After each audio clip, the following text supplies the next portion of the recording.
வணக்கம். அம்மாவின் தந்தை தமிழ் சேனலுக்கு உங்களை அன்போடு வரவேற்கும். மகாபாரதம் நம்ம சுருக்கமாக பார்த்துட்டு வரோம்.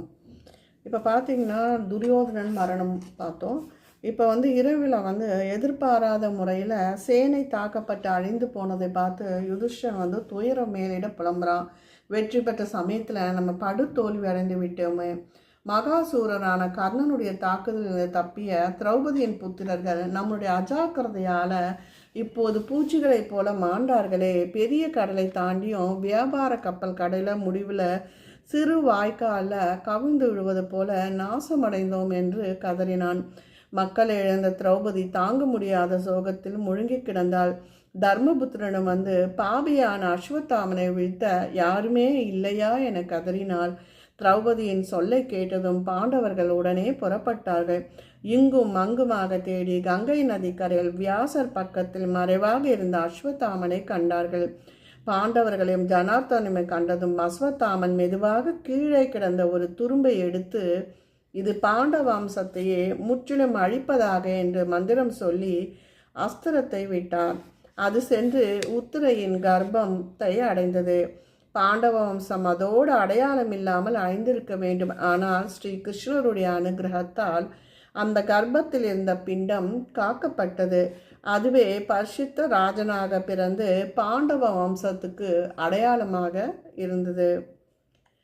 தன் தலையில் இருந்த ஜோதிமணியை எடுத்து அஸ்வத்தாமன் தோற்றத்திற்கு அடையாளமாக பீமனிடம் தந்துவிட்டு வனம் சென்றான். பீமன் அந்த மணியை திரௌபதியிடம் கொடுத்து, கல்யாணி, இந்த மணியை உனக்காக கொண்டு வந்தேன். உன்னுடைய புத்திரர்களை கொன்றவன் ஜெயிக்கப்பட்டான். துச்சாதன ரத்தம் என்னால் குடிக்கப்பட்டது. கடன்களை தீர்த்து விட்டேன் தேவி என்று பீமசேனன் சொன்னான். திரௌபதி அந்த மணியை வாங்கி யுதிஷ்டனிடம் கொடுத்து வணங்கி, குற்றமற்ற அரசர், இதை தம்முடைய முடியில் அணிய தகுந்தவர் என்கிறாள். அஸ்தினாபுரத்தில் ஸ்திரீகளும் குழந்தைகளும் புலம்பும் சத்தம் எங்கும் நிறைந்திருந்தது. பல்லாயிரக்கணக்கான திக்கற்ற பெண்களை கூட்டிக் கொண்டு திருதராஷ்டிரன் யுத்த பூமிக்கு சென்றான். கோரமான குலநாசம் நடைபெற்ற அந்த குருட்சேத்திரத்தில் கண்ணில்லாத அரசன் நடந்து போனதை எண்ணி புலம்பினான். புலம்பி என்ன பயன்? துக்கத்தை அடைந்தவனுக்கும் மற்றவர்கள் சமாதானம் சொல்லி துக்கத்தை தீர்க்க முடியாது. அநேக அரசர்கள் உம்முடைய புத்திரனுக்காக உயிரிழந்தார்கள். அவர்களுக்கு கிரமமாக பிரேத காரியங்களை செய்வீராக என்று கண்ணில்லாத அந்த ராஜனை பார்த்து சந்தையன் சொன்னான். விதுரன் திருதராஷ்டிரனுடைய சோகத்தை போக்க முயற்சி செய்தான்.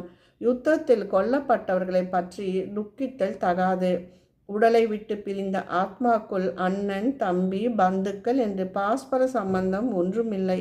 உம்முடைய மக்கள் உண்மையிலேயே உனக்கு சம்பந்தப்பட்டவர்கள் அல்ல. தேக சம்பந்தம் மரணத்தோடு முடிந்து போகிறது. கண்ணுக்கு தெரியாத நிலையை ஜீவன்கள் அடைகிறார்கள். அதற்கு ஏன் புலம்ப வேண்டும்? யுத்தத்தில் எதிர்த்து நின்று உயிர் துறந்த வீரர்கள் இந்திரனுக்கு அதிதியாகியிருப்பார்கள். கடந்து போனதை பற்றி துக்கிப்பதால் தர்மமோ இன்பமோ பொருளோ ஒன்றும் உமக்கு கிட்டாது. இவ்வாறு இன்னும் பலவாறு தத்துவங்களை எடுத்து காட்டினான் விதுரன். வியாசரும் திருதராஷ்டிரனை அன்போடு உபசரித்து, அருமை புதல்வா, உனக்கு தெரியாமல் இருந்து நான் சொல்லி நீ தெரிந்து கொள்ள வேண்டியது ஒன்றும் இல்லை. பிராணிகள் அனித்தியம் என்பதை நன்றாக அறிந்திருக்கிறாய். இந்த யுத்தம் பூபாரத்தை குறைக்கவே நேரிட்டது. பிரபுவான விஷ்ணு இதை பற்றி சொல்லியதை நான் நேரில் கேட்டிருக்கிறேன். ஆனபடியால் தான் இந்த யுத்தத்தை தவிர்க்க முடியவில்லை. நீ யுதிஷ்டனே உனக்கு மகன். அவன் பால் அன்பை உண்டாக்கி கொண்டு நீ உயிர் தரித்திருக்க வேண்டும். சோகத்தை விடு. பிறகு யுதிஷ்டன் வந்தான். புலம்பிக் கொண்டிருந்த ஸ்திரீகளின் கூட்டத்தை கடந்து அவன் திருதராஷ்டிரனை அடைந்து வணங்கி நின்றான். சோகத்தினால் பீடிக்கப்பட்ட திருதராஷ்டிரன் யுதிஷ்டனை கட்டி தழுவிக்கொண்டான். ஆனால் அந்த ஆலிங்கனத்தில் பிரீத்தி இல்லை, அன்பு இல்லை. பிறகு பீமசேனையும் வா என்று திருதராஷ்டிரன் அழைத்த போது வாசுதேவன் முன் யோசனையோடு பீமனை விலக்கிவிட்டு இரும்பால் செய்யப்பட்ட பிரதிமை ஒன்றை, அதாவது ஒரு சிலை ஒன்றை கண்ணில்லாத திருதராஷ்டிரிடம் நிறுத்தினான். அவன் என்ன செய்தான்? திருதராஷ்டிரன் கோப வேஷத்தை அறிந்து கண்ணன் இவ்வாறு செய்தான்.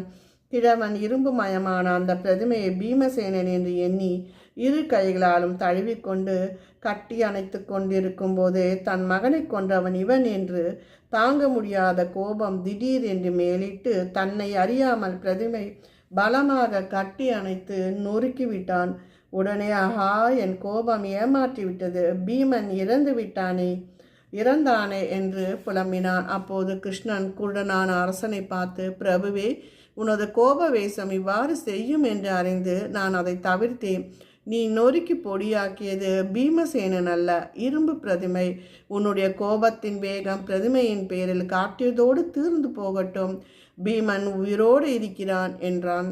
கோபவேசம் அடங்கி பீமன் முதலான பாண்டவர்களையும் கிழவன் ஆசிர்வதித்தான். அவனிடம் அனுமதி பெற்றுக்கொண்டு அனைவரும் காந்தாரியிடம் சென்றார்கள்.